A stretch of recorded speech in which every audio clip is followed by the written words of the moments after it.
संगतीचे काय सांगू सुख, आपणा पारिखे नाही तिथे. साधू थोर जाणा, साधू थोर जाणा, साधू थोर जाणा कलियुगी. इहलोकी तोची सर्वाभूती सम, शरीराचा भ्रम निघणे कदा. साधू थोर जाणा, साधू थोर जाणा, साधू थोर जाणा कलियुगी. नामा म्हणे गाय दूध एक सरे, नामा म्हणे गाय दूध एक सरे.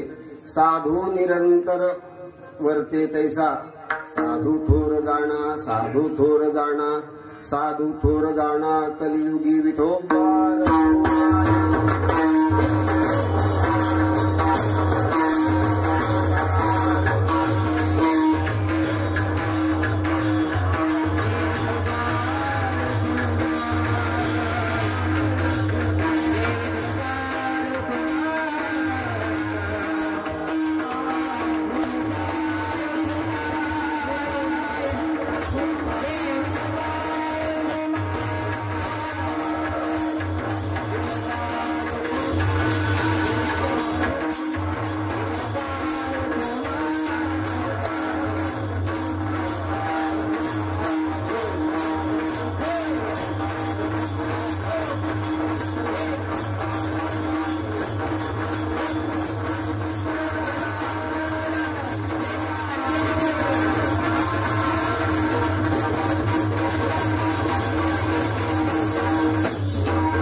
संगतीचे काय सांगू सुख, संत संगतीचे काय सांगू सुख. नाही तेथे साधू थोर जाणा, साधू थोर जाणा, साधू थोर जाणा कलियुगी. सेवेसाठी घेतलेला अभंग हा पांडुरंग रायाचे प्रेम भंडारी ज्याला म्हटलं आहे, ज्यांना म्हटलंय अशा बालभक्त नामदेव महाराजांचा अभंग आहे. एका थोर महापुरुषाच्या पुण्यस्मरणाचा काल आहे. ब्रह्मदीन सखाराम महाराज लोणीकर सगळ्या विश्वाचे येत आहेत ते, पण म्हणण्याची पद्धत बाकी काय. तसं रंगनाथ महाराज परभणीकर म्हणण्याची पद्धत. त्या महापुरुषाच्या पुण्यस्मरणाच्या निमित्ताने ही सेवा चाललेली आहे आणि त्यामध्ये एक वाक्पुष्प त्यांच्या चरणी समर्पित करण्याचं भाग्य मला आमच्या भाऊसाहेबांच्या मुळे मिळालं आणि फोन केला. सगळ्या गावकऱ्यांनी एकंदर मला काही पुण्याचा वाटा घ्यायचं मान्य केलं. त्या निमित्ताने एक वाक्पुष्प त्यांच्या चरणी समर्पित करावं यासाठी मी इथे आलो आहे. काय योग असतात गोष्टींचे. माझे आजोबा सखाराम महाराजांचे फार मोठे भक्त. आमच्या नेरला परंपरा आहे मोठी. अख्खं गाव सखाराम महाराजांचं भक्त आहे. जवळ आहे आम्हाला, मधून शिवली लोणार मधला मार्ग जो. न चुकता नियमित त्यांच्या या वारीला जाणार आमचं गाव आहे. असा काही ऋणानुबंध असेल म्हणून इथे येण्याचं सौभाग्य लाभलं. आणि संप्रदायाचे जे नियम आहेत, संप्रदायाची जी नियमावली संतांनी सांगितलेली कीर्तनकार कीर्तन करण्याची भजनाची, सगळ्या नियमावलीला प्रमाण मानून चालणारं हे गाव आहे असं कळाल्यामुळे मला फार आनंद झाला. त्या तुमच्या सगळ्या श्रद्धेला मी पहिल्यांदा साष्टांग दंडवत घालतो. बरं, काय आवडतं काय आवडत नाही मला सांगितलं. इथे काय लोकांची काय इच्छा असते, संप्रदायाच्या नियमाच्या बाहेर कोणती गोष्ट चालत नाही. फार मोठी कृपा आहे बरं देवाची. त्याच्याशिवाय असं घडत नाही. जीवनात साधू आल्याशिवाय या गोष्टी घडत नसतात. आपल्याकडनं शुद्ध परमार्थ होत नाही.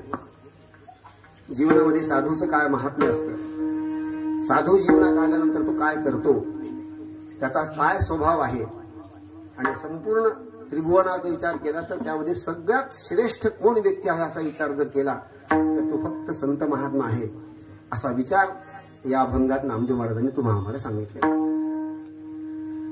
गंमत बघा, ज्याच्या ज्याच्या जीवनामध्ये साधू आलेला आहे ना त्याचं जीवन अत्यंत शुद्ध अत्यंत आदरणीय बनलेलं आहे. कोणी असो साधूचा स्पर्श व्हावा.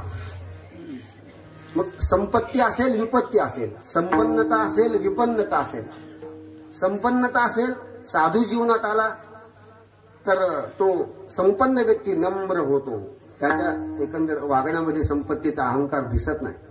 आणि विपन्न अवस्थेमध्ये जर एखादा साधक असेल, त्याच्या जीवनात जर साधू आला तर तो त्या विपन्नतेलाही जुमानत नाही, प्रसन्नतेने तो जीवन यापन करतो. साधूच्या संगतीचं महात्म्य म्हणून तुम्हाला आम्हाला सगळ्यांना, तुम्ही जर सगळ्या संत वाङ्मयाचा विचार जर केला तर सगळ्यात त्यांचा मुख्य उपदेश कोणता आहे आपल्याला जर विचार केला, सगळा विचार केला तर ते सगळं सांगितले, बाबा तुम्ही काही करा नका करू सोडून द्या, पण जीवनामध्ये संत संगती करा.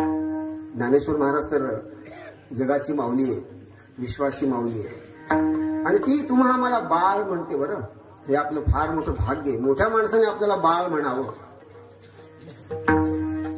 ज्ञानेश्वर महाराजांनी तुम्हा आम्हाला बाळासारखं जवळ केलंय आणि सांगतात, बाळा तुला सांगते ऐक बरं. ज्ञानेश्वर महाराज तुम्हा आम्हाला सांगता, आपण कितीही वृद्ध असलो वयाने तरी ती माता आपल्याला बाळ म्हणते, सांगते बाळा एक काम कर, तू जीवनात आलास ना, तुला कृतार्थ होणं गरजेचं आहे. तुला जर रम्य समाधान पाहिजे असेल, विषयाची संगती तुला रम्य समाधान देणार नाही बाळा. असू देत, संपन्न जीवनात हो, विधिवत प्रपंच कर, पैसा कमव, सगळं उच्च दर्जाचं कमव, पण त्याला जर सार्थकता लाभायची असेल तर बाळा एक काम कर, साधूचं दर्शन घे, साधूला भेट. प्रत्यक्षात साधू नाही भेटला, त्याचे ग्रंथ आपल्या समोर आहेत.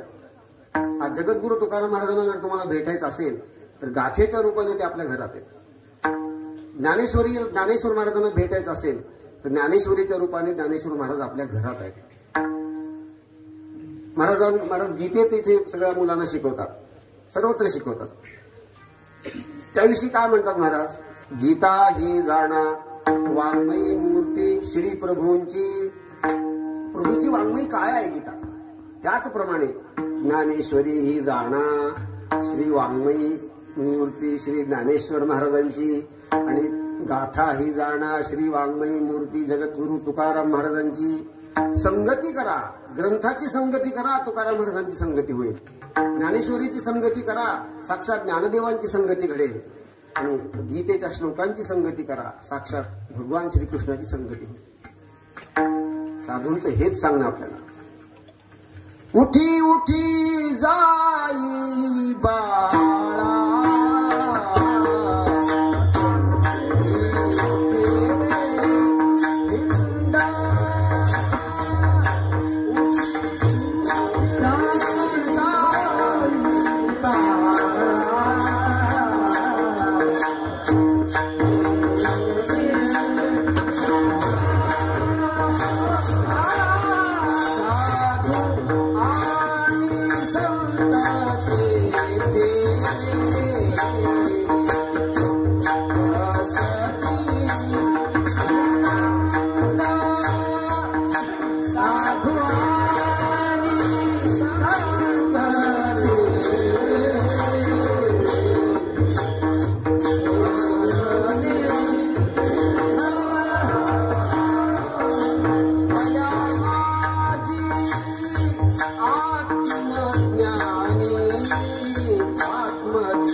तान्ह्या तुम्हा आम्हाला. बरं, माऊली त्या म्हणणार त्यांना अधिकारच आहे. आणि आपण भाग्यवान आहोत की आपल्याला माऊली बाळ म्हणते. बरं, त्याने आपल्याला आपलं म्हणावं याच्यासारखं भाग्य नाही. त्यांना आपली आठवणी आहे. मला सांगतात, बाळा एक काम कर, उठ आता, उठ, तीर्थयात्रेला जा. उठी उठी जाई बाळा तीर्थे रे तू हिंड. कशासाठी? खायसाठी पंक्ती असतात म्हणून नाही. साधू आणि संत तेथे असती उदंड. आणि त्यामध्ये कोणते एक ब्रह्मवेत्ता दडलेला आहे तिथे. तया माझी आत्मज्ञानी जो का न बोले वितंड. त्याच्याशी तू वितंडवाद घालू नको बाबा. बाळा ते सांगशील ते ऐक. किंवा तो वितंडवाद घालत नाही. शरण जाई त्याला किंवा तो तू श्री गुरु करी. तो तुझं बुजवील प्रचंड. तुला निशंक करेल. तो श्रोत्री आहे, तो ब्रह्मनिष्ठ आहे, तो कृपाळू आहे महात्मा. तुझ्या सगळ्या शंका निवृत्त करेल. तो तुला निसंदेह बोध प्राप्त करून देईल. तुला बाळा ऐक. चई रे तू तानुलिया जाई श्री गुरु शरण. हे ज्ञानेश्वर महाराज सांगतात, मदालसेच्या रूपातनं सांगतात तुम्हाला. बरं, जीवनात साधू असावा. आमचे गुरुवारी महाराज सांगतात, आपल्याकडे सगळं आहे, फक्त जीवनात साधू नाही.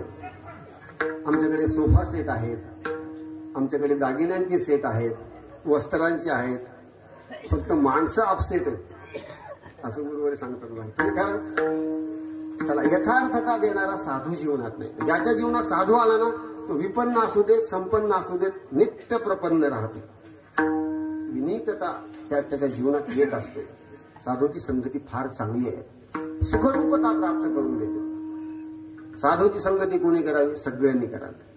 अगदी पामरापासून ब्रह्मवेत्यापर्यंत साधूची संगती करा म्हणून सांगितले. ते ब्रह्मवेत्याला विधान नाहीये, पण त्याला विनंती आहे. त्याला विधान नाही. त्याला वेद सुद्धा ज्याच्यावरचं आधिपत्य काढून घेतो आपलं, त्याला आपण विधान करणारे कोण? त्याला विनंती. विशेषे आचरावे लागे संती, पुरुषातले कळावे ही विनंती. त्याला आज्ञा नाही त्यांना. काय होतं साधू संगतीमध्ये? पामर जर साधूच्या संगतीमध्ये गेला तर त्या पामराचा विषयी होतो. संताच्या संगती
संत संगतीचं महत्व फार प्रतिपादन केलं. काय होतं संत संगतीमध्ये? पामर गेला तर त्याचा विषय होतो. पामर कुणाला म्हणतात? त्याला निषिद्ध विषय सेवनामध्ये जो रंगून गेलेला आहे ना, त्याला पामर म्हणतात. काय त्याला वाळलंही चालतं आणि ओलंही चालतं. अगदी म्हणजे इराण्याच्या हॉटेल पासून ते सोहळ्यात नैवेद्यापर्यंत त्याला सगळं चालतं. कुठे नकार नावाचा प्रकार नाही, अडचणच नाही, त्याला पामर म्हणतात. साधकाला अडचण असते. हे नको, इथे नको, आज नको, या वेळेला नको. जो अडचणी राहतो त्याला साधक म्हणतात. आणि त्याला कुठे काही चालतं, शेळी म्हणतात. काही पण करत राहते दिवसभर. म्हणजे एकादशी नाही, काहीच नाही, सोमवार नाही, काय संबंधच नाही कशाचा. सब चलता है, असं चालत नाही. असं चालत नाही. साधकाने तसं राहून चालत नाही, नियमात राहावं लागतं. पामराचा विषय होतो. एकदा काय झालं, जीवनात साधू आला कसं जीवन परिवर्तन होतं बघा. तुम्हाला एक गोष्ट सांगतो. ते गुरुवारी महाराज सांगतात गोष्ट. माझ्या कीर्तनात फार गोष्टी नसतात, आता आठवलं की सांगतो. गंमत अशी आहे, एक असा आश्रम होता छान. तिथे विचारसागर, वृत्ती प्रभाकर, ज्ञानेश्वरी असे ग्रंथाचे पाठ व्हायचे. मुलं गीता शिकायचे. सुंदर छानसा गोड महात्मा तिथे, निष्काम महात्मा, निष्कलंक महात्मा, शांत तृप्त महात्मा. मुलांना रोज छान छान गोष्टी सांगायचा, त्यांना परमार्थामध्ये प्रवृत्त करायचा. त्यांना ज्ञानेश्वरीचा पाठ, वेदेश्वरीचा पाठ, सगळ्या ग्रंथांची चिंतन, उपनिषदांचा पाठ चालायचा. ते त्या गावामध्ये कुंभार होता. त्या कुंभाराला कोणीतरी सांगितलं, बाबा मला चिलीम करून दे. माहिती आहे चिलीम? पाहिली आपण अनुभवात एवढं नाही, पाहिली नाही. चिलीम अशी गोष्ट आहे, त्यात प्यावी की नाही. तुम्ही म्हणता गजानन महाराज नव्हते का पीत? बाबा गजानन महाराज होते ते, आपण गजानन महाराज नाहीये.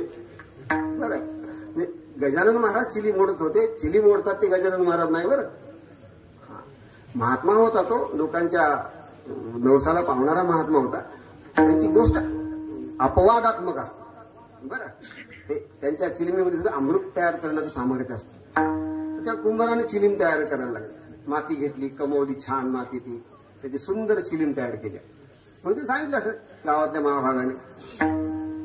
मग तितक्याच हा साधू तिथून मंदिरात जाऊ लागला. त्यांनी सांगितलं की कुंभार दादा एक काम करा, आमच्या आश्रमात मुलं शिकतात, पाणथस्त येतात जाता येतात, आमच्या शेतात आश्रम आहे, त्यांच्याकरता थंड पाणी मिळावं उन्हाळ्यामध्ये, मग तुम्ही सुंदर एखाद्या मला सुरे करून देता का?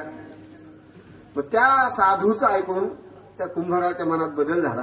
आणखी त्यात माती टाकली, छान सुंदर सुरई तयार केली पाणी पिण्याची. सुंदर त्याला एक मुख तयार केलं, गोमुख. असं त्याला ओढलं, असं थोडं झुकवलं, त्यातून छान पाणी येणार. मग ते सुरे त्यांनी छान भाजली, मोठी सुरे तयार केली, आश्रमात दिली नेऊन. बराच काळ गेला. साधक तृप्त होत होते. येणारे जाणारे पाणथस्त अत्यंत तृप्त होत होते पाणी पिऊन. महापुरुषांचा पाठ ऐकत होते आणि जीवनयात्रा अशी चालू आहे. एक दिवस एकादशीचा दिवस आला. तो कुंभाराला वाटलं साधूच्या दर्शनाला आपण जाऊ. कुंभार साधूच्या दर्शनाला आला. आल्यानंतर साधूचा तरी पाठ ऐकला, सगळं उत्तम झालं आणि कुंभार घरी जायला निघाला. ती सुरई कुंभाराला बोलायला लागली. बघा, गोष्टीतली सुरई कुंभाराला बोलते, गोष्टीतली बोलते. गोष्टीतलं काही पण चालतं. दादा एकदा गोष्ट सांगत होते. एका गावात एक फौजदार होता, फार प्रामाणिक होता. बरं का, काय सांगितलं, एका गावामध्ये एक फौजदार होता आणि अतिशय प्रामाणिक होता. एवढे असं कुठं असतं की म्हणून, अरे म्हणजे आमच्या गोष्टीत असतो, बाहेर माहित नाही. खूप फौजदार, खूप पोलीस यंत्रणा प्रामाणिक आहे. बरं, त्यांच्या जीवावर सगळं चांगलं चाललेलं आहे. प्रत्येक क्षेत्रात खूप चांगली माणसं आजही आहेत.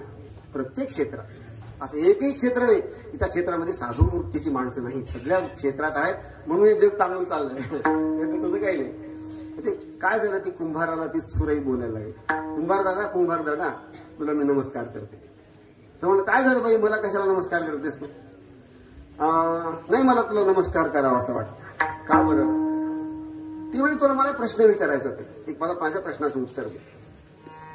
तू मला पहिल्यांदा चिलीम बनवत होतास, बरोबर? मला अजून किती माहिती आहे. एकदम असं काय झालं की जेणेकरून तुम्हाला सुरईमध्ये रूपांतरित केलं? हा, जे झालं ते उत्तम झालं. तुला मी साष्टांग दंडवत करते. त्याचं कारण, जर तू मला चिलीम बनवलं असतंस तर आज मी नको त्या लोकांच्या संगतीत राहिले असते. संगती माझी बदलली असती. ज्या लोकात गेले असते ते लोक काय फार वंदनीय असतात अशातला भाग नाही. हा, अपवादात्मक जर मी गजानन महाराजांच्या हातात गेले तर माझं भाग्य उजळलं असं. आता गजानन महाराज आज नाहीये. त्यामध्ये माझ्या कंठामध्ये निकोटीन नावाचं विषाक्त द्रव्य राहिलं असतं. अनेक सधवा स्त्रियांना माझ्यामुळे कदाचित वैधव्य आलं असतं. जगा सज्जनांच्या निंदेला मी प्राप्त झाले असते. कुंभार दादा, तुला मला साष्टांग दंडवत करायचंय. तू मला सुरईमध्ये रूपांतरित केलंस, त्याचं आज माझ्या कंठामध्ये थंडगार शीतल पाणी राहत आहे. साधू माझ्या कंठातल्या पाण्याने तृप्त होतो बाबा. साधक तृप्त होतात. मोठे मोठे महापुरुष यातलं पाणी पण मला आशीर्वाद देतात. आज माझं धन्य झाले. मी माझी संगत बदलली. तुला मला विचारायचे, तू का केलं? काही नाही, मी करत होतो. हा साधू महात्मा आला, थोडं माझ्याशी बोलला, त्याने मला विचार दिला, त्यामुळे मी केलं. ते म्हणे बाबा त्याने तुला विचार दिला ठीक आहे, माझा सगळा परिवार बदलला, त्यामुळे माझा सगळा संस्कार बदलला आणि मी निंदनीय असणारे होणारे मी आज जगाला वंदनीय बनले. साधू संगती काय करते तर पामराला अर्थ करते. विठोबा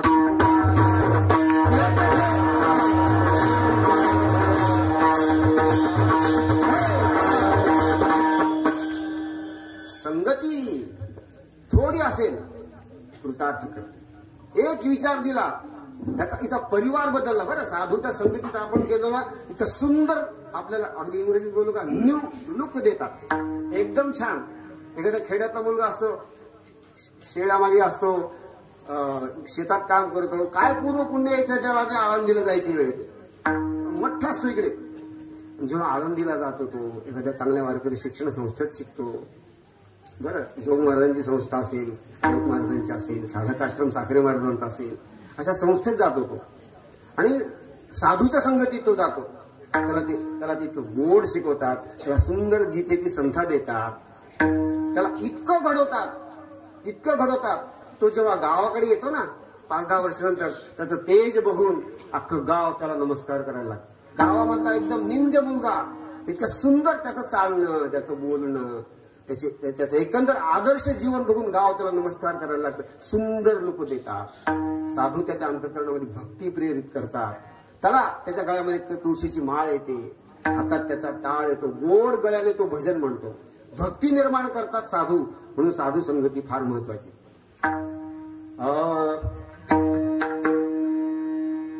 कृपा केली संत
एखादी जन्माला घरात आलेली मुलगी, तिला अत्यंत गोड बनवून दुसऱ्याच्या हातात द्यायचं असतं.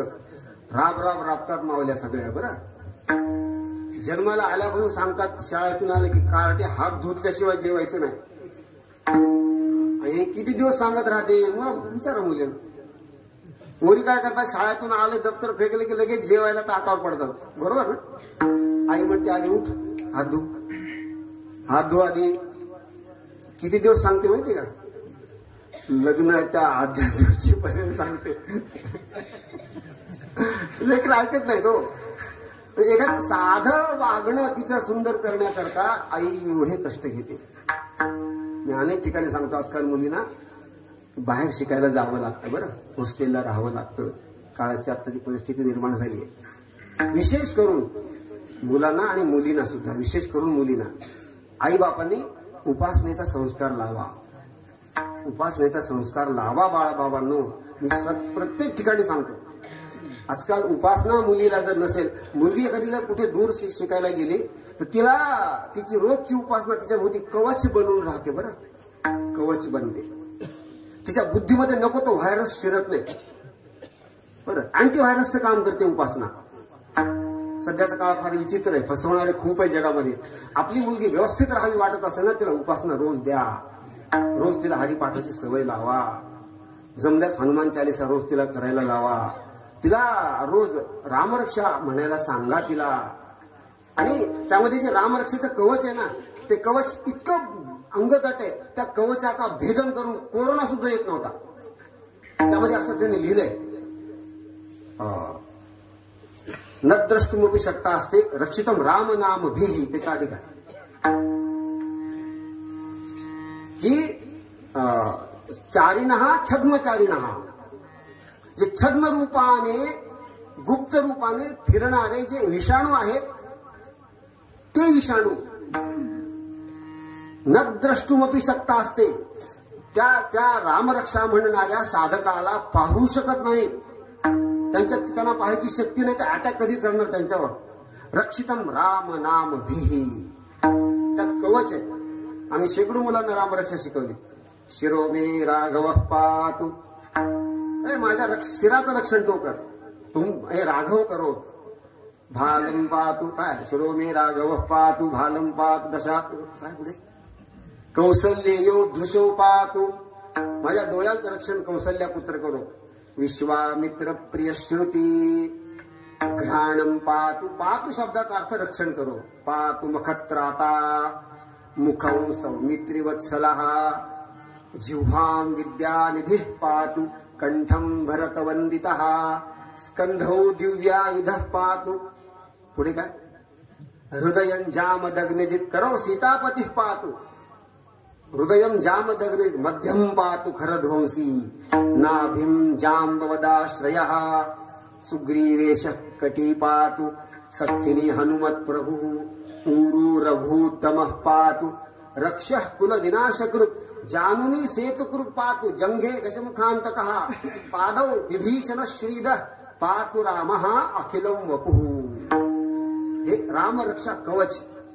आणि जिच्या भोवती एक कवच आहे ना, विषाणू जर तुमच्या अंगामध्ये शिरू शकत नाही, तर बुद्धीमध्ये वाईट व्हायरस कधीही शिरणार नाही. तुमचं लेकरू अत्यंत गोड जाईल, अत्यंत गोड शिक्षण घेईल, उच्च दर्जाच्या पदावर जाईल, आदर्श भारतीय कन्या म्हणून ती जगेल. बाबांनो, मुलांना उपासना द्या. विठोबा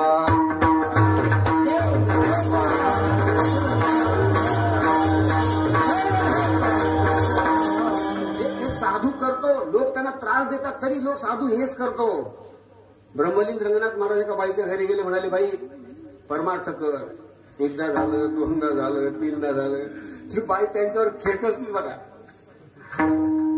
ती म्हणले, मा काय नवरा मेला का, म्हणजे कशावर भजन करू, म्हणजे मला काय पोरं पागल झाले का, मला काय वावर नाही का. गुरु म्हणले, बाई सगळे तुला काय करणार. लोकांचे टोमणे खाऊन हे महात्मे जगाला दिशा द्यायला जातात. बाबांनो, निष्काम जातात, काही घेणं देणं नाही त्यांना. सगळं सहन करतात, सगळं सहन करतात. साधू जीवनात अत्यंत महत्वाचा आहे. साधू पामराचा विषय बनवतो, विषयीचा मुमुक्षु बनवतो. प्रचंड मोक्षाची तीव्र इच्छा त्याच्या अंतःकरणात जन्माला येते, त्याला मुमुक्षा म्हणतात. काही मी उद्धार पावेन, काय कृपा करीन नारायण, ऐसे सांगा तुम्ही संत जन, करा समाधान चित्त माझे. आणि मुमुक्षु गेला तर त्याचा मुक्त करतो.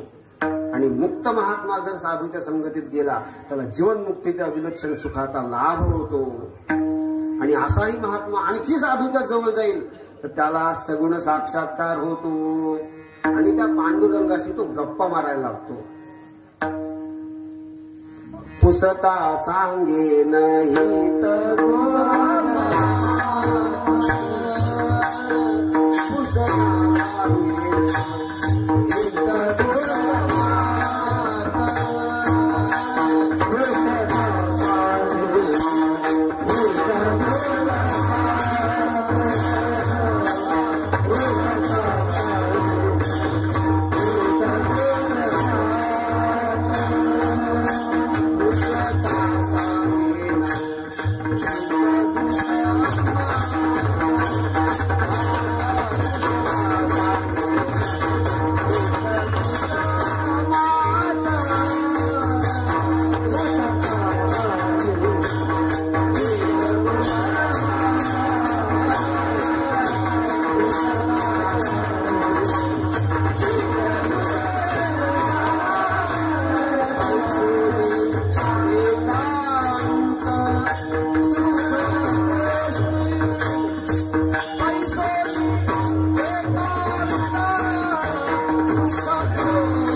देहाची संगत केली ना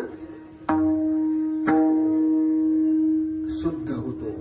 तर साधूच्या प्रत्येक पावलामध्ये शास्त्र प्रतिबिंबित होत असते. प्रत्येक पाऊल, प्रत्येक चेष्टा, प्रत्येक क्रिया.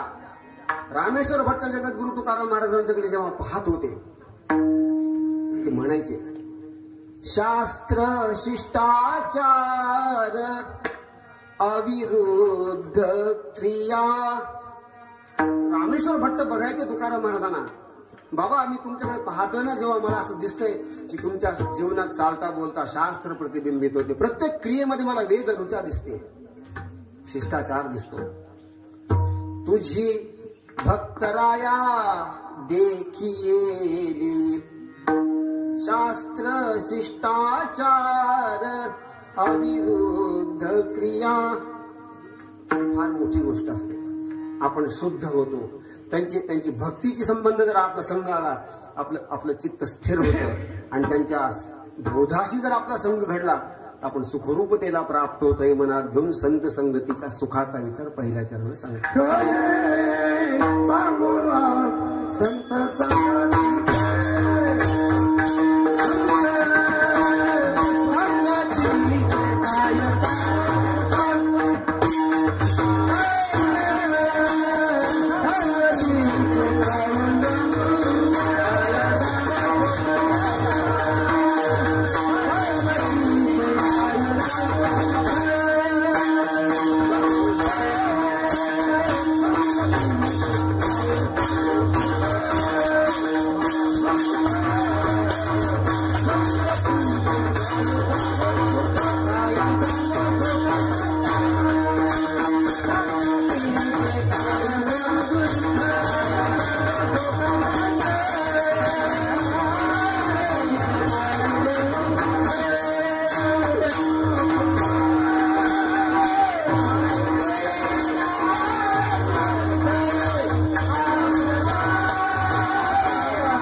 वाणीमध्ये ज्या सुखरूपतेला मी प्राप्त झालो ना, ती सुखरूप दशा वाणीने वर्णन करता येत नाही.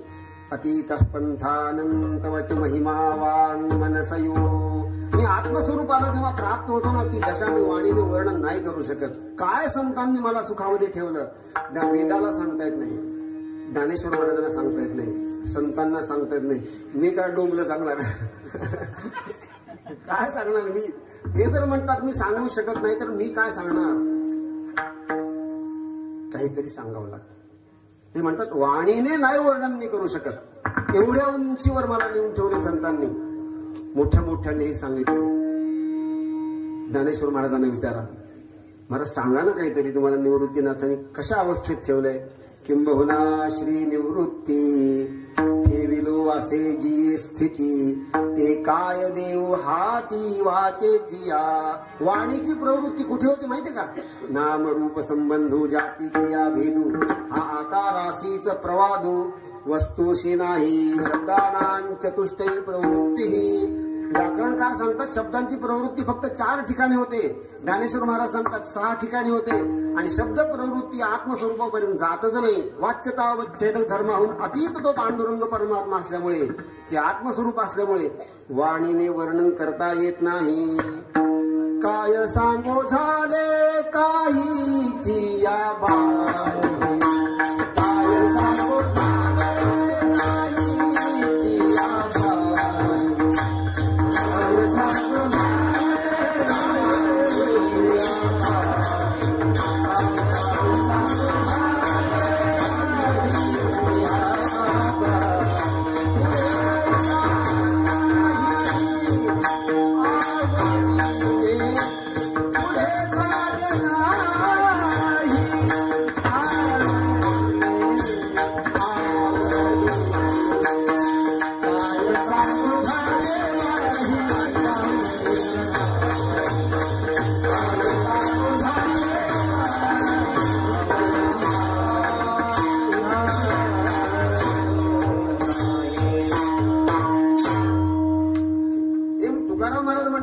सांगू हा काय काही वय झालं, काही वय झालं म्हणजे काय सांगता येत नाही.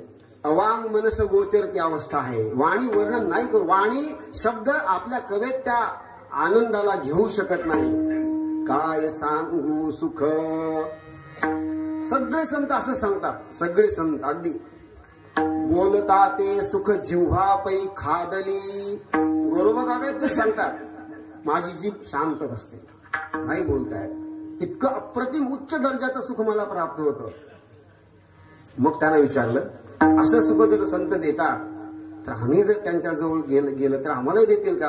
आम्ही फार गरीब आहोत, आम्ही फार दीन आहोत, संपन्नता नाही आमच्याकडे, पैसा नाही, उच्च जातीत आमचा जन्म नाहीये. ते म्हणतात हे सगळं लौकिकात आहे. अलौकिकात जर तुम्ही संतांच्याकडे गेला, आपणा पारिखे नाही तेथे, हा आपला हा परका. संतांच्या जवळ मात्र काही नाही.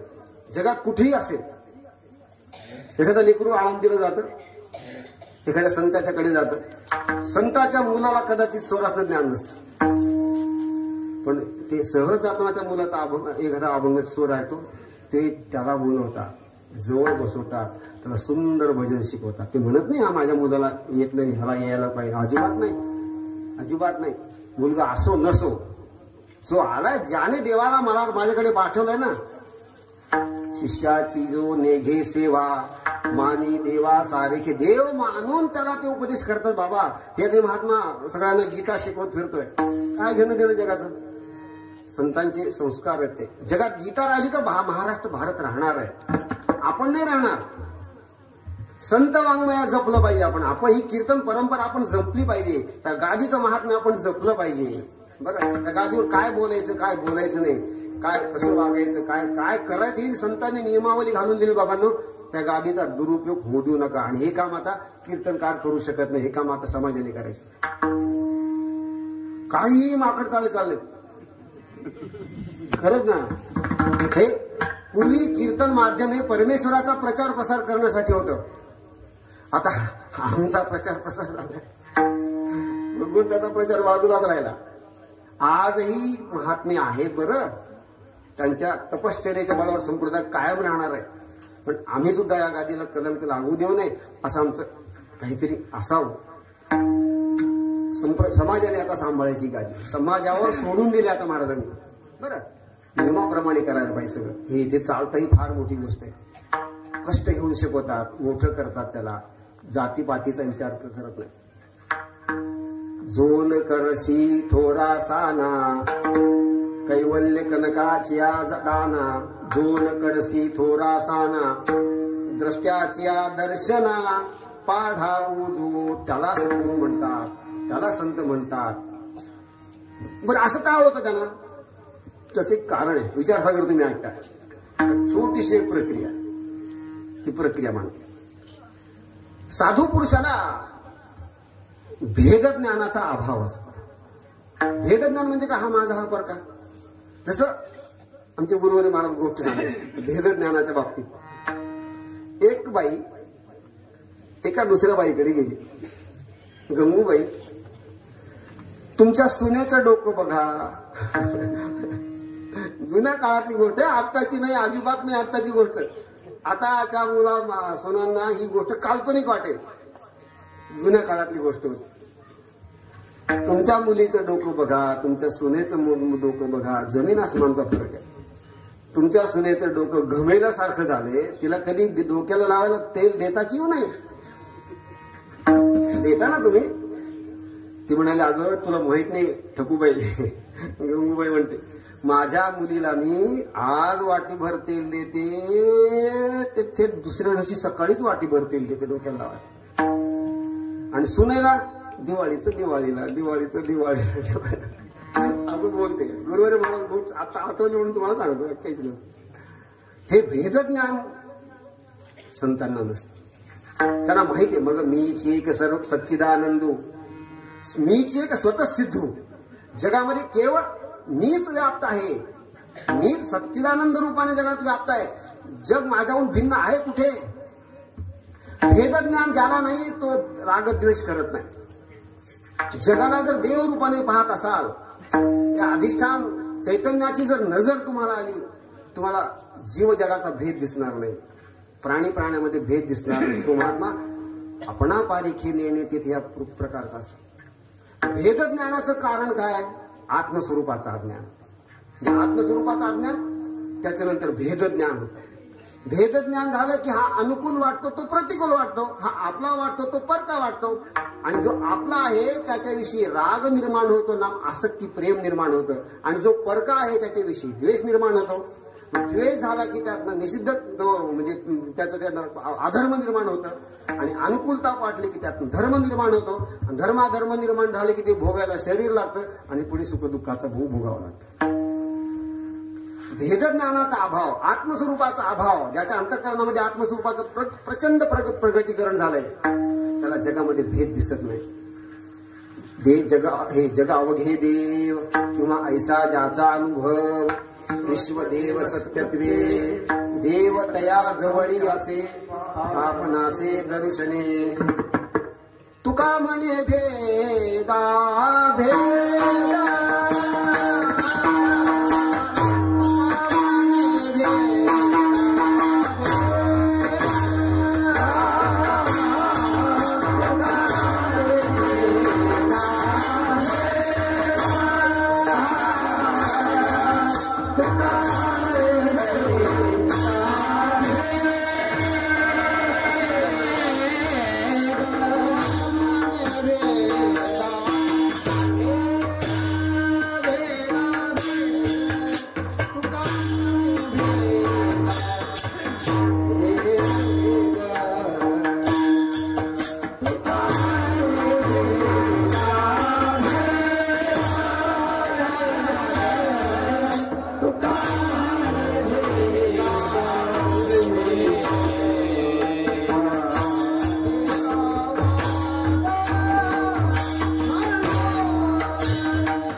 कोणी परक नाही. भजन करणारा तो त्याला आपला समजतो.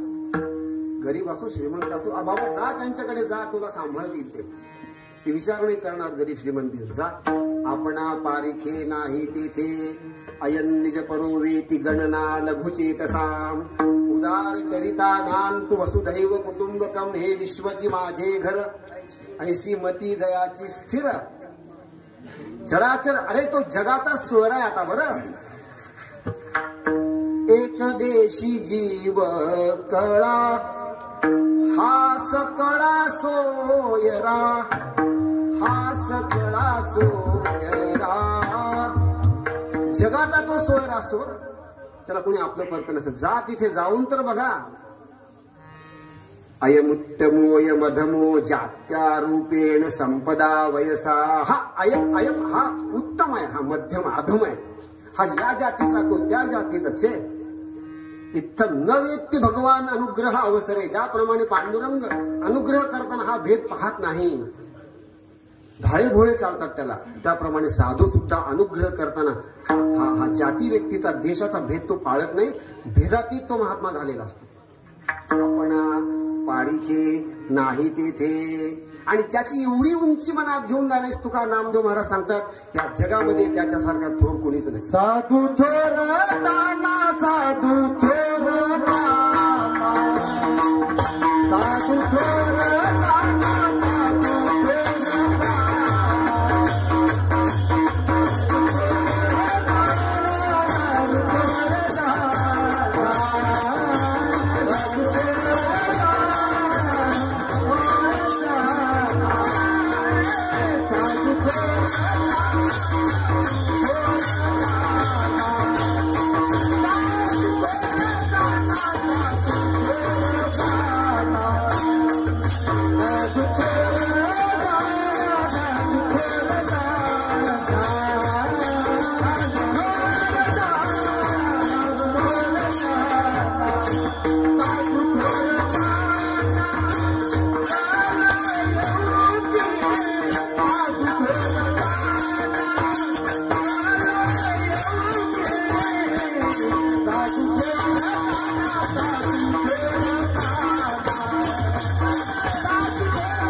इतका मोठा असतो.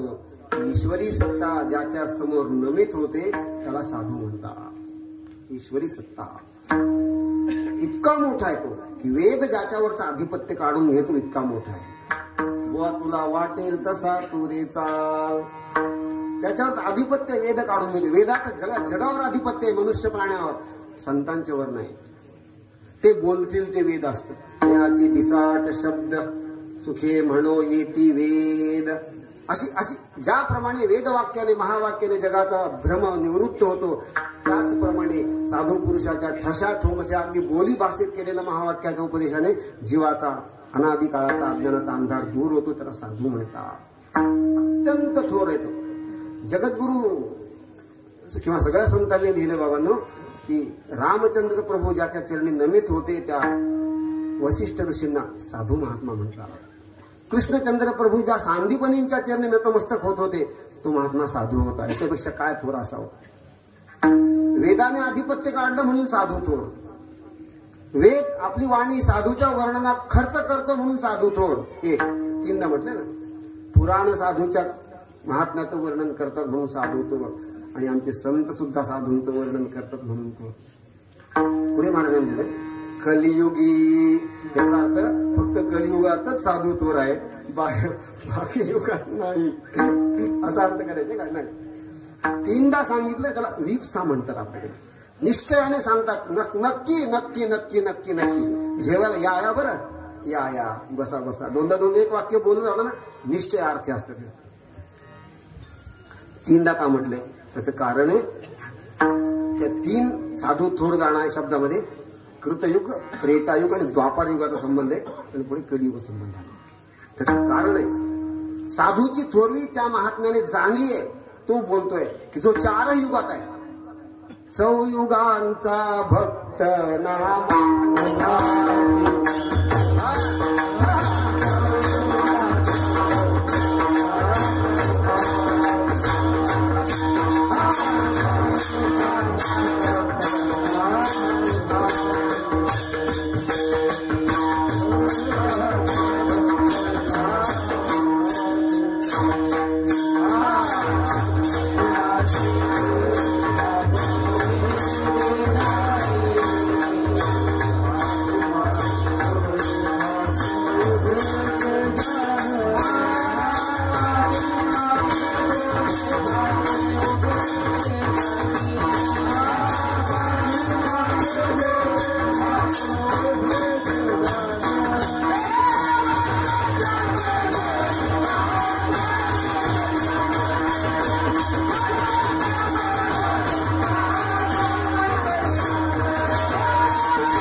जो 4ही युगामध्ये विद्यमान होता महात्मा, तो सांगतोय साधू थोर जाणा कृतयुगी.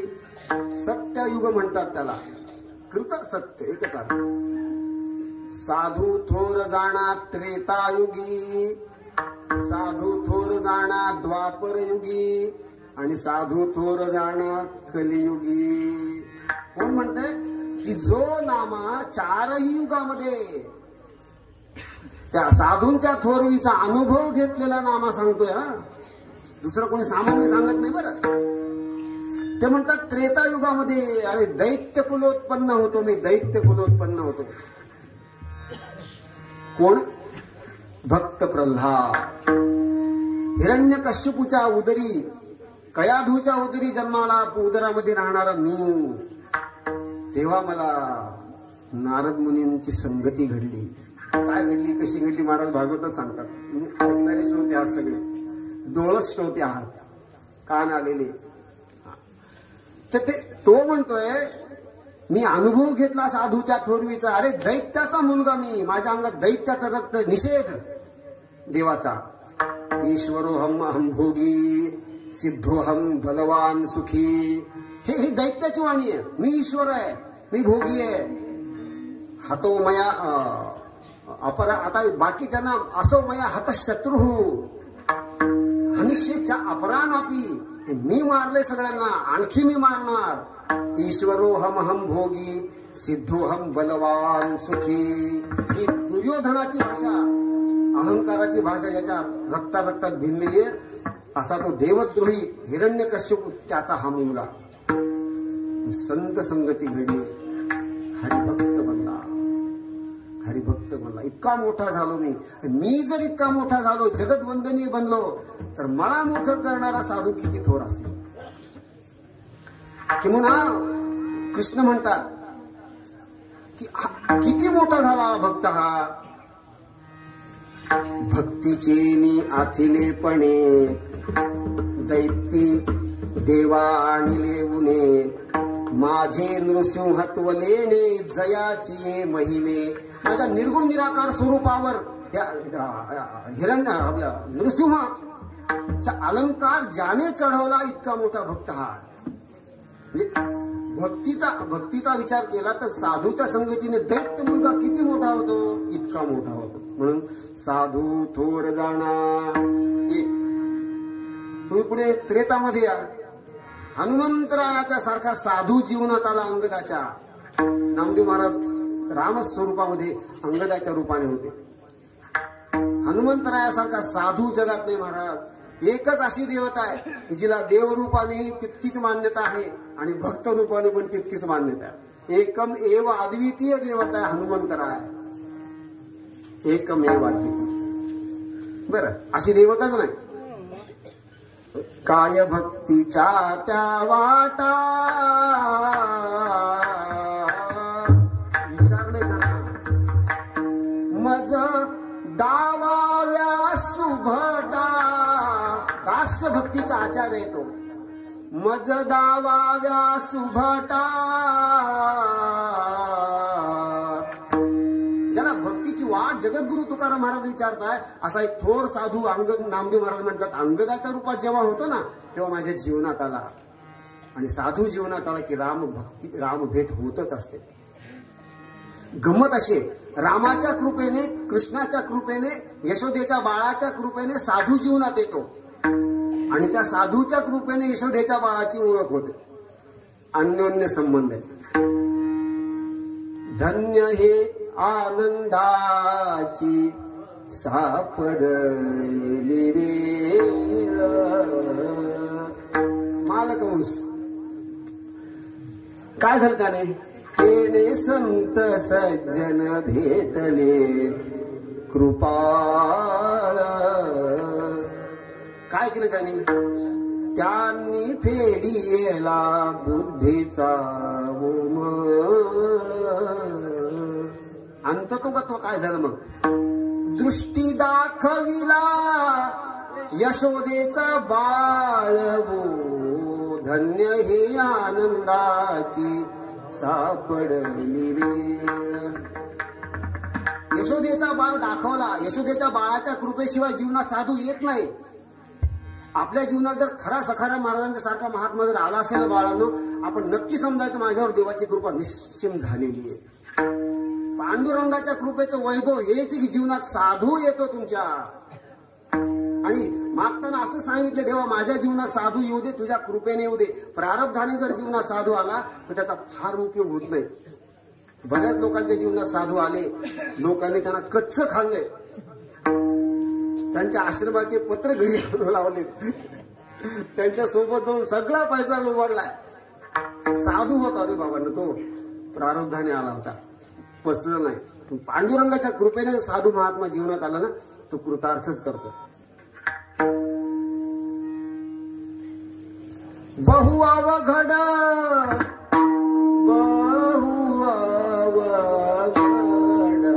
असे संत भेट.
गोड, हृदयाचा ठाव घेतात आणि असे सुंदर वागवणार असले ना, मी काय म्हणतो त्याला, मला दम निघत नाही होत.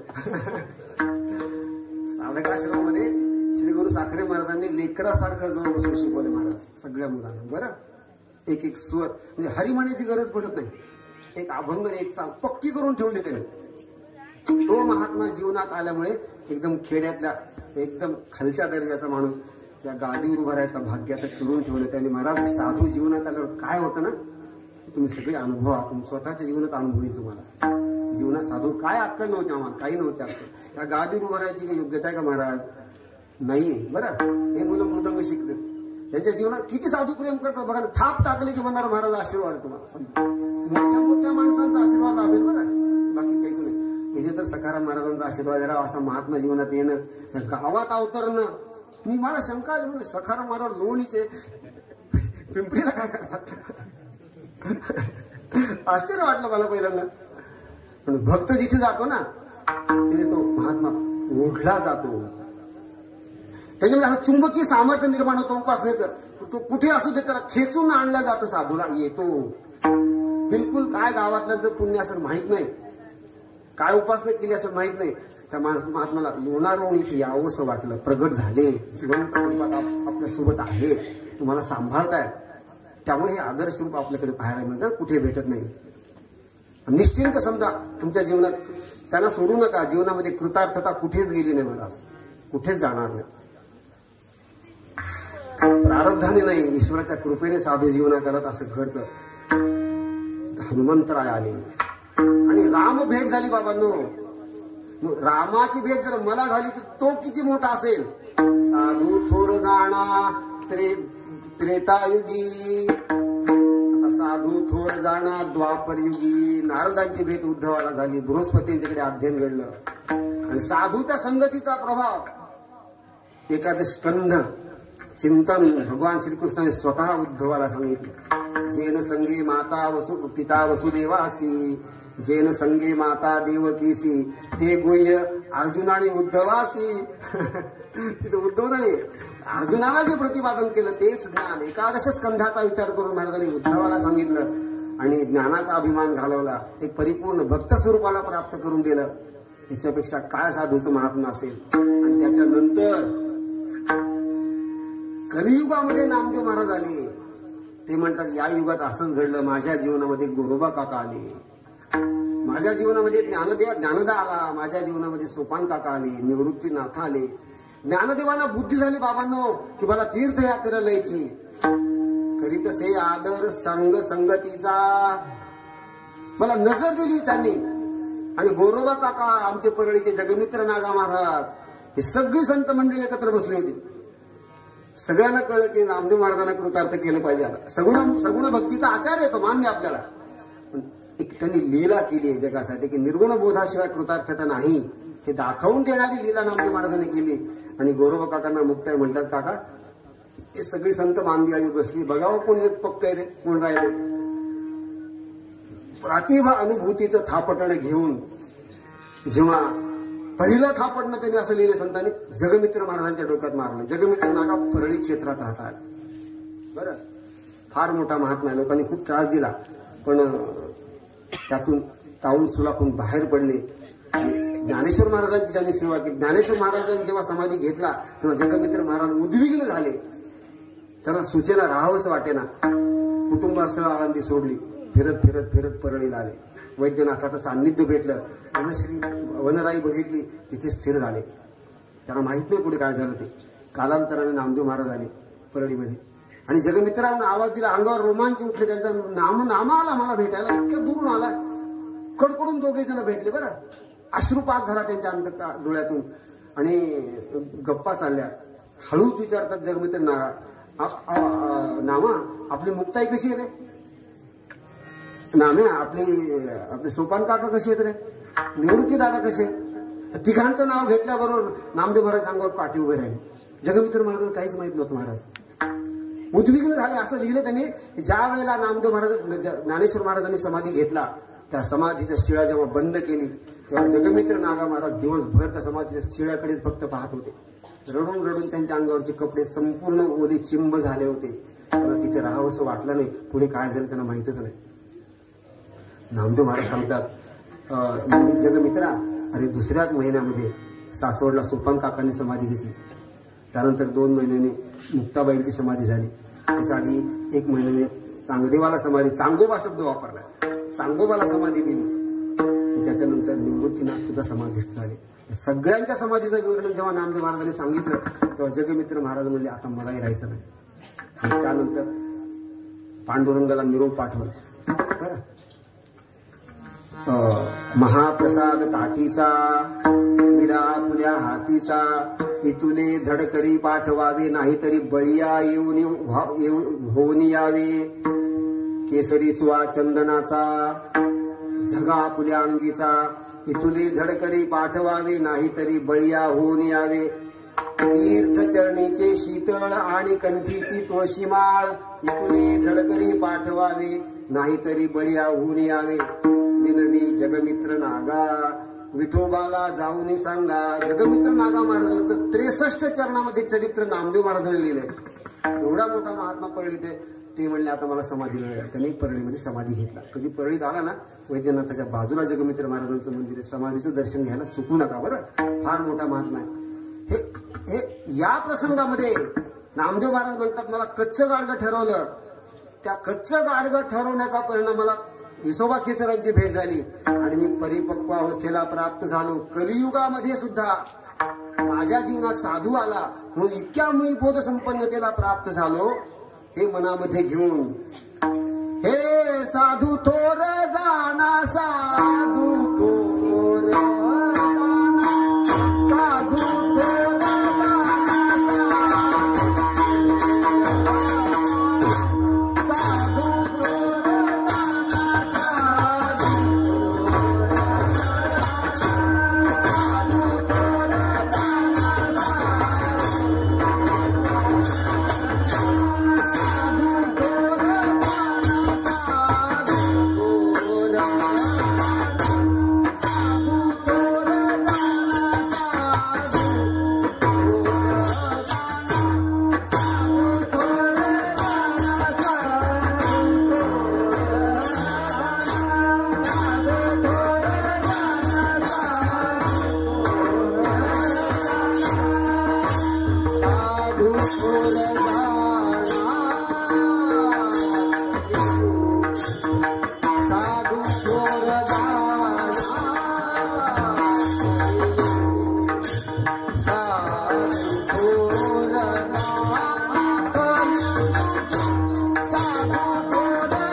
चारही युगामध्ये साधू सारखा श्रेष्ठ कोणी नाही महात्मा. सत्ययुगामध्ये सगळे देवता साधूला शरण गेल्या. त्रेतायुगामध्ये रामचंद्र प्रभू साधूला शरण गेले. द्वापर युगामध्ये कृष्णचंद्र प्रभू साधूला शरण गेले. कलियुगात तर जाणारच प्रश्न. हे सांगून झाल्यानंतर महाराज सांगतात त्या महापुरुषाचा बोध काय असतो ना ते 3ऱ्या चरणात सांगतात.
तेव्हा समजायचं असतं ना, समजायचं कधी असतं.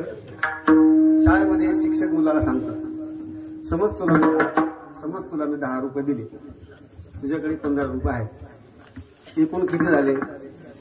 विद्यार्थी हे शिक्षकांचं बारसं जेवलेले असतात. बरं,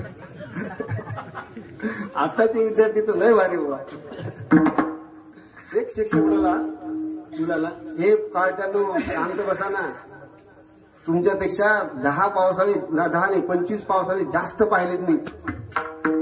एक पोर उठलं, मला सर तुम्हाला काय माहिती, तुम्ही फक्त पाहिलेत 25 पावसाळे भिजलोय म्हणला मी. सर म्हणतात फक्त पाहिले, पोरं म्हणतात आम्ही 10 पाहिले भिजलोय त्याच्यात. आमचा अनुभव जास्त आहे. तुला 5 रुपये दिले, 10 रुपये तुझ्याकडे, समज किती झाले सांग बरं. तो मुलगा म्हणतो 35. 35 कसे होतील. ते म्हणा सर तुम्हाला द्यायचं नाही, मला घ्यायचं नाही, तुम्ही जर आम्हाला समजा म्हणता तर तुम्ही पण समजा ना. अभंगाचा भावार्थ झाला नाही, पण झाला असं समजू. आपण सगळ्यांनी भजन करा. फक्त मात्र मला असं म्हणू नका तुम्ही भजन केलं आम्ही भजन केलं असं तुम्ही समजा. विठोबा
इहलोकी तोची सर्वाभूती सम.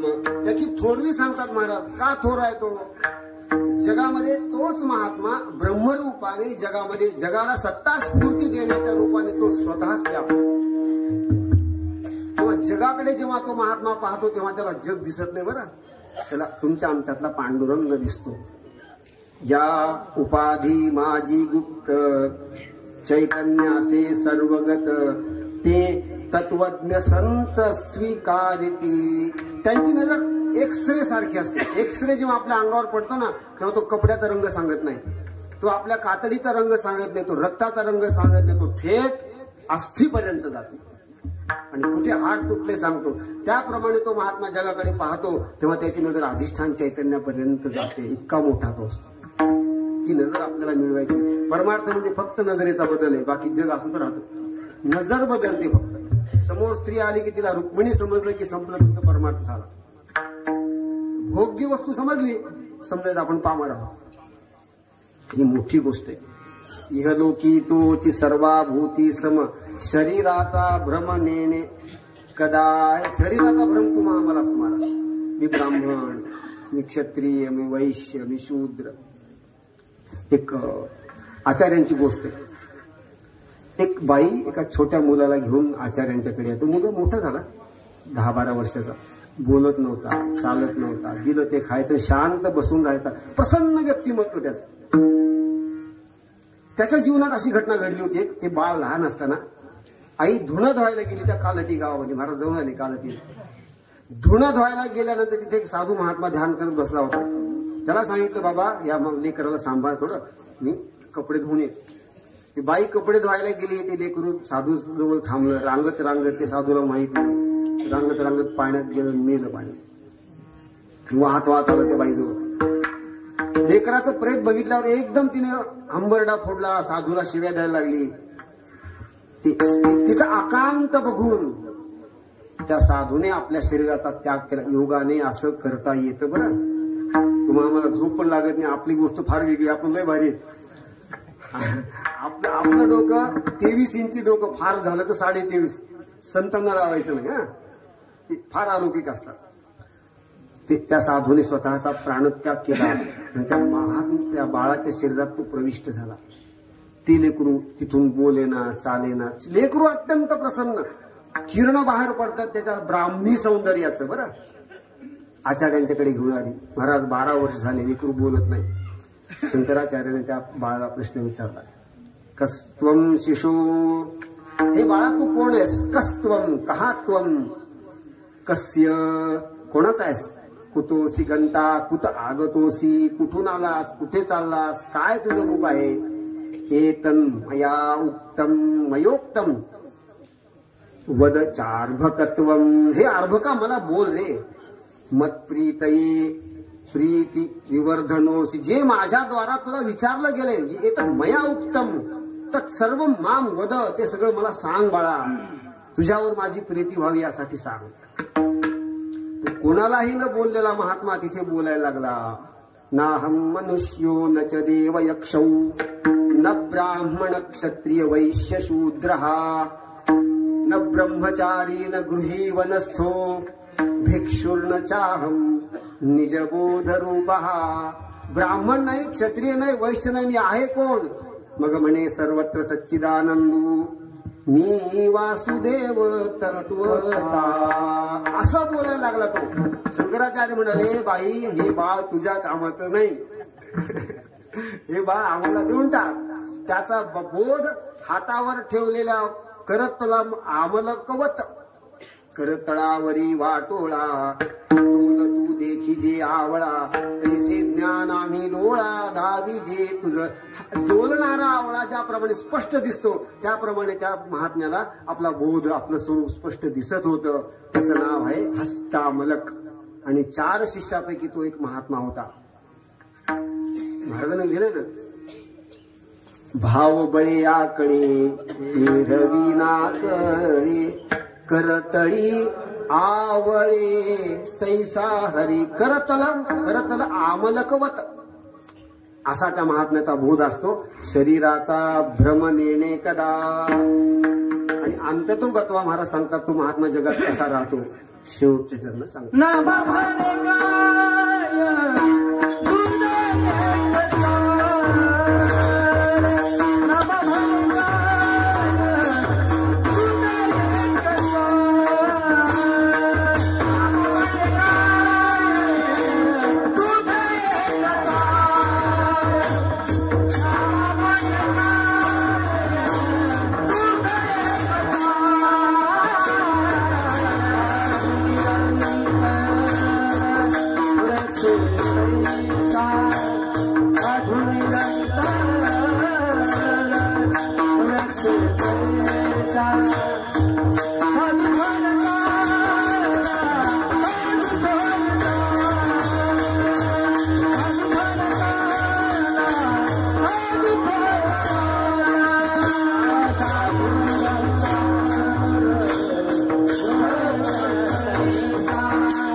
सरे साधू निरंतर वर्ते तैसा.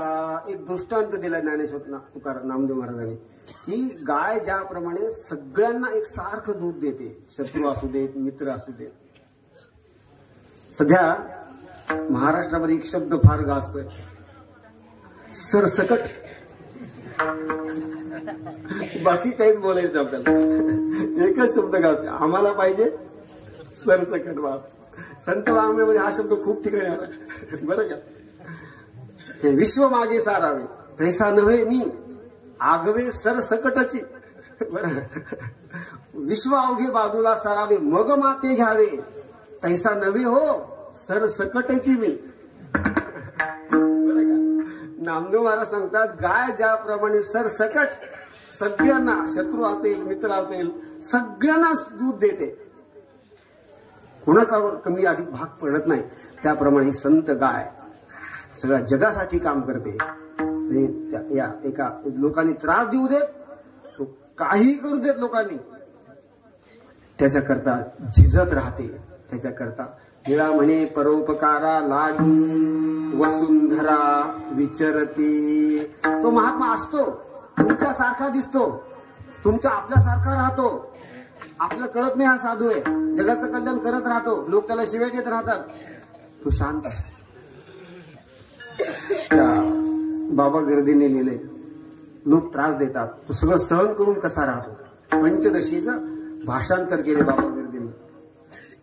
संसार परमार्थ दोन्ही, संसार परमार्थ दोन्ही एकेची काळी भोगी तो ज्ञानी. संसार परमार्थ दोन्ही. उदाहरण दिलं जातं. कावळ्याला एकच बुबुळ असतं बरं, दोन नसतात. दिसायला दोन दिसतात आपल्याला, एकच बुबुळ तो झटकन इकडे इकडेच फिरवतो बरं. मौलीने लिहिले, सगळ्यांनी लिहिले. त्याचं उदाहरण दिले. काक बघेतो जैसा दोन्ही दक्षिण वाम नयनी. एकची बुबुळा ते फिरवोनी. संसार परमार्थ दोन्ही एकेची काळी भोगी तो ज्ञानी. दुसरं उदाहरण दिलं. एकची मानव महाराष्ट्र भाषा तैसीच गीरवाण वाणी. एकच कोणीतरी महात्मा असतो, तो बोली भाषा छान बोलतो, महाराष्ट्र भाषा, मराठी पण बोलतो आणि अस्खलित संस्कृत पण बोलतो बरं. एकची मानव महाराष्ट्र भाषा तैसीच गीरवाण वाणी. बोले तो जैसा का समजोनी. दोन्हीचा बोध त्याचा सारखा असतो. संसार परमार्थ दोन्ही. सरोवरामधी अर्ध बुडाला. गंगेच्या स्नानाला गेल्यानंतर, तीर्थ स्नानाला गेल्यानंतर नाभीपर्यंत त्या पाण्यामध्ये जावं असं शास्त्र आहे. त्याच्यापेक्षा खाली नको, वरही फार नको. रक्षण जाऊ, वाहून जात नाही वाहन. नाभी मात्र बुडाली. चंद्रभागेला गेल्या बरं. आता पाणीच नदीला सोडून द्या, फार खोलात जाऊ नका. सहज शक्य असेल तर बरं, नाही तर शास्त्राने सांगितलं जातो मी खड्ड्यात, तसलं काही करू नका, माझ्यावरच केस व्हायची. सरोवरामधी अर्ध बुडाला. अनुभवी जैसा कोणी. वरी ऊन खालती शीतळ पाणी. संसार परमार्थ दोन्ही एकेची काळी भोगी तो ज्ञानी. संसार परमार्थ दोन्ही. संसारात राहतो पण तो उच्च कोटीचा परमार्थी असतो बरं. दोन्ही बोध संसारात असताना त्याचा मी परमात्मा आहे हा बोध त्याचा अखंड तेवत असतो. बोधाची ज्योत कायम तो बोधरूपतेला प्राप्त झालेला महात्मा असतो. असा महात्मा लोकांचा त्रास सहन करत जगासाठी. आणि आपल्या गावामध्ये असा एखादा वारकरी असेल ना कोणी, त्याला सांभाळा बरं. एखादा महात्मा असेल, एखादा प्रत्येक गावामध्ये एखादा वारकरी चांगला असेल, एखादा त्याला सगळ्यांनी सांभाळलं पाहिजे. त्याच्या पीडा दूर केल्या पाहिजे अख्ख्या गावाने. गावाचं कल्याण करणारा तो महात्मा असतो बरं. त्याचं महत्व दिसत नाही आपल्याला, दिसायला सारखाच असतो तो.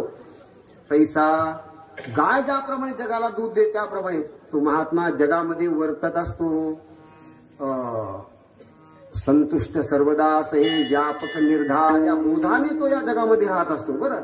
आणि असा महात्मा जगामध्ये थोर असतो. कलियुगात थोर असतो, त्याच्या आधी द्वापरमध्ये थोर असतो, त्रेतातही थोर असतो आणि सत्ययुगातही थोर असतो. असाच एक थोर महात्मा ब्रह्मलीन सखाराम महाराज लोणीकर यांच्या पुण्यस्मरणाच्या निमित्ताने हा उत्सव असल्यामुळे महाराजांनी मला बोलावलं, गावकऱ्यांनी बोलावलं आणि एक वाक्पुष्प त्यांच्या चरणी समर्पित करण्याचं भाग्य मिळालं.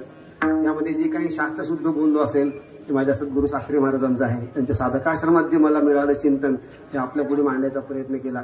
आणि जे बिनकामाचं असेल ते मात्र खास आपलं आहे, ते सगळं सोडून द्या. सगळे सुंदर मृदंगाचार्य, सगळे सुंदर गोड वारकरी या सगळ्यांच्या ह्या श्रद्धेला साष्टांग दंडवत घालतो. आलेली सेवा सखाराम महाराजांच्या चरणी समर्पित करतो आणि ते थांबतो. ज्ञानेश्वर